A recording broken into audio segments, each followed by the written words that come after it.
This is U.S. History 2, Chapter 6, Section 3, the United States and Latin America. So, the country of Panama. Panama is in Central America. It's that narrow strip of land that connects, that's in between the Atlantic and Pacific Ocean. It's considered an isthmus because an isthmus is a narrow strip of land connecting two larger land masses. Panama connects North and South America. So yeah, it's just a very narrow strip of land. So you got North America where the United States is, then you have South America, and then it really does connect all the way through. And this part is Panama. So for U.S. ships to sail from California all the way to New York City, it was a 14,000-mile trip. It was very long. You had to go through around the tip of South America. So Theodore Roosevelt wanted a shorter route. So that thin country of Panama seemed like the perfect place to build a canal to connect the Atlantic and Pacific Oceans, because there was just that thin strip that divided, that really was preventing a much shorter trip between the coasts. And they wanted to dig into the canal there, which is an artificial waterway constructed to allow the passage of boats or ships inland to convey water. So, the Panama Canal would shorten this trip between the east and west coast by 8,000 miles. Isthmus of Panama, that thin strip that the United States wanted to build the canal through, was controlled by the country of Colombia at the time. That's a Latin American country. So the U.S. offered Colombia $10 million and $250,000 a year to rent this land to where the canal would be. Colombia was unsure and really didn't want to deal with the United States. Many felt the land was much more than that, which it was. President Roosevelt became very impatient by the Colombians unsure whether to deal with the United States. So they sent military force down to Panama to free the Panama people from Colombian rule. In return, the United States would receive permanent use and access of the Panama Canal Zone. So Colombia was in charge. They weren't giving the United States an answer whether they could build a canal or not. President Roosevelt sent the military down to Panama, established that Panama was their own free country. In exchange, the United States would be allowed to build the canal. The United States did agree to pay this new established Panama country $10 million and $250,000 yearly for rental. So, in 1904, the construction of the Panama Canal began. The engineers of the Panama Canal were from the United States, but all the laborers were Latin American countries. They're called West Indies. But yeah, they were all local around that area. The first major issue that building this canal, the first issue was yellow fever and malaria. Greatly limited the available workforce. All the men that were laborers were catching it. 5,000 workers died. It was hard to get any traction going with all the workers being sick. So eventually, Dr. William Gorgas, he's an expert on tropical diseases, discovered that yellow fever and malaria were caused by mosquitoes. Mosquitoes bite you, they bite other people, the disease spreads. So by draining the swamps, clearing the nearby brush where all these mosquitoes were living, around the workers and where the canal was going to build, they clear all that out. No more mosquitoes, no more yellow fever. And it really did work. And then progress really sped up after they figured out the whole yellow fever malaria issue. So, just to give a little background, the French already had tried to create a canal in the 1880s, but they were unsuccessful. But the United States had a better plan than the French did. The United States plan had 3 major tasks: cut through the mountain, which is very dangerous, and it took a lot of digging. They had to dam a river, and they wanted to create these giant locks. So the French just wanted to dig a big ditch, fill it in, and that's the way to go. But I'm going to show you a graphic pretty soon here to show you why creating these giant locks was a better idea. And what these locks do, and really what they are, is they're short confined sections of the canal. And they would, once you get into a section of these locks, the water would either lower or raise where you are going. So here's the canal. Here's this lock system. So you want to go, instead of, the French want to dig all this out and just let the water fill in. But it's much easier to just create these locks, filling the water, step, filling the water, step, filling the water, and then you go across the lake, and then draining the water, and back down. So you're going up with the terrain instead of cutting through the terrain. You're going up with it, and it just makes more sense. That's what these locks do. Here they are right there. All these big. It's still in use today, the Panama Canal. All these big ships go through it. That's really how they pay for the operation. It's like $100,000 for these cruise ships to go through.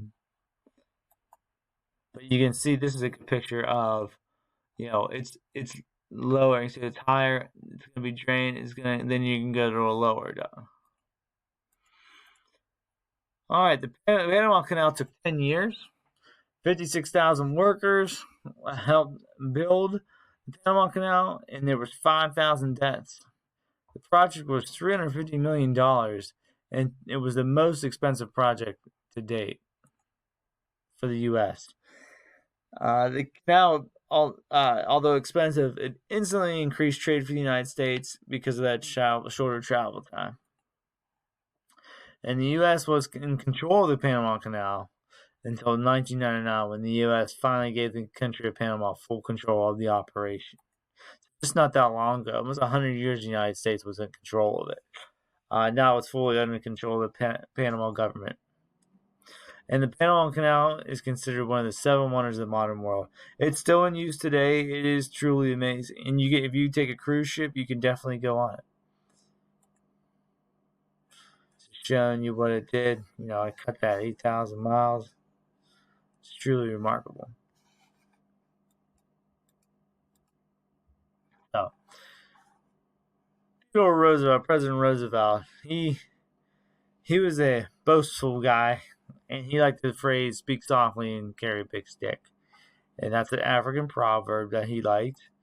And really, what that meant in his foreign policy was that if diplomacy failed, meaning talking it out, trying to get some kind of agreement going between countries, the United States would just use military force to protect their interests. And using military force President Roosevelt showed that the United States had power and strength. That's that big stick. So you're going to talk about diplomacy, but carry that big stick. Show them that, hey, if you're not going to do this, we got the big military. So President Roosevelt wanted to establish dominance in Latin America. This is all Latin America. Mexico, all these smaller countries in the Caribbean, and all of South America. Roosevelt wanted to prevent any kind of European influence in Latin America.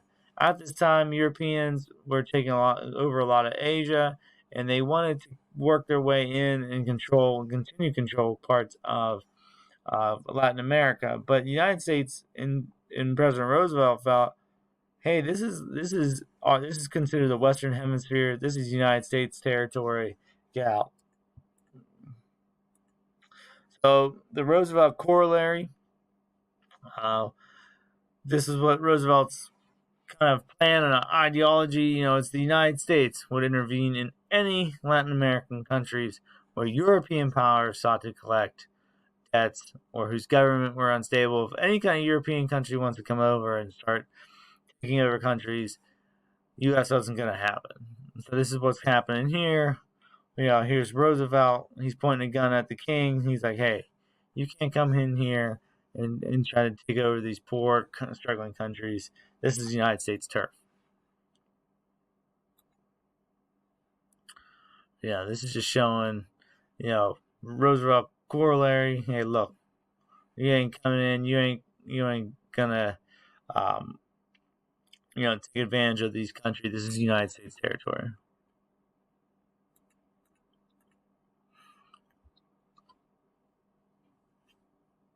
So after President Roosevelt, President Taft was president, and he used more of an economic approach to these foreign affairs than a military force. And so his was dollar diplomacy. So he would invest money into countries to convince them to be allies with the United States. He would build railroads, roads, harbors, and invest all this money into countries to help them build up. But in return, they expected control over the leadership of the country. But dollar diplomacy really did fail. It resulted just as many military interventions as the big stick diplomacy. Um, you know, countries didn't really like that. They wanted, all because they gave money, that they're now in control of the United States. So it didn't really work. The countries really saw through it. And really, Latin America resented the United States for giving them money and then expecting all this in return. Eventually, there was relations with Mexico. So after President Taft, there's President Woodrow Wilson, and President Wilson disagreed with Roosevelt and Taft, and just wanted democracy in Latin America instead of United States trying to spread their influence in all these poor, less fortunate countries that they could easily take over. So Mexico, which isn't really one of those poor countries and less powerful countries. So it's a little different. But President Woodrow Wilson had problems in Mexico. The Mexican people overthrew their longtime dictator Diaz here. So the United States had a strong relationship with Diaz, and the U.S. hoped to continue good relations with this new Mexican government after he was removed. That wasn't the case, though. Huerta, Victoriano Huerta, didn't get along with President Wilson, and Wilson refused to recognize the new Mexican leader because he thought he treated his people brutally. He actually called him a butcher. President Wilson did. So he wasn't supporting this new government. So what happened was these U.S. sailors docked in the port of Veracruz. And so while they were there, Huerta actually had the sailors arrested. President Wilson didn't take this very well. He sent the U.S. Navy to retrieve these sailors very promptly. And they actually took over the port of Veracruz, Mexico, and actually secured it. And in that process, 100 Mexicans died. So at this point, the U.S. and Mexico were very close to war. The end result was that Huerta, kind of bluffing by arresting these soldiers, he returned them. He's like, okay, you just want to go to war with the United States because I've been badly. And then he returned them and he apologized. Francisco Pancho Villa, he was a Mexican revolutionary leader. And so he's angered by, the U.S. for supporting Mexican leaders that were rivals of this Mexican revolutionary cause. So Pancho Villa and his followers entered the United States into Columbus, Mexico. Villa raided the town of Columbus and killed 18 Americans while he was there. Pancho Villa escaped back into Mexico, but President Wilson was forced by the American people, once they learned about this Mexican revolutionary killing 18 Americans. Like, you can't do that. The American people were outraged, and President Wilson had to act. So he used military force to pursue Pancho Villa. General John Blackjack Pershing, he led several thousand soldiers in Mexico attempting to capture Villa and his followers. For 11 months, they were pursuing him. They captured and killed many of Villa's followers, but never Villa himself. Pershing said, Villa is everywhere in Mexico, as well as nowhere. There's trails of him. You knew he was around. You knew people, his followers and everything like that, but they could never find him. The search ended without him ever finding him because World War II started and focus needed to go into Europe. But these are just some of the headlines. Wilson sends troops to Mexico. Or orders Pershing to invade Mexico to find Villa. Here's the expeditionary force into Mexico that they used to go find Villa. So it was always in the headlines. Where's Villa? So Pancho Villa, he made a lot of enemies. He's revolutionary. He had a lot of followers, but also a lot of enemies. He actually lived until 1923, but he was visiting Parral, Mexico. And while there, someone spotted him in his car. Someone shouted, "Villa, Villa!" And all of a sudden, these gunmen on the rooftop just started opening fire, and they killed Villa in his car and his two bodyguards almost instantly. Pancho Villa is a Mexican legend. He's still celebrated. He's one of those revolutionaries, even though he has kind of a checkered past, but he's still celebrated by some Mexican people.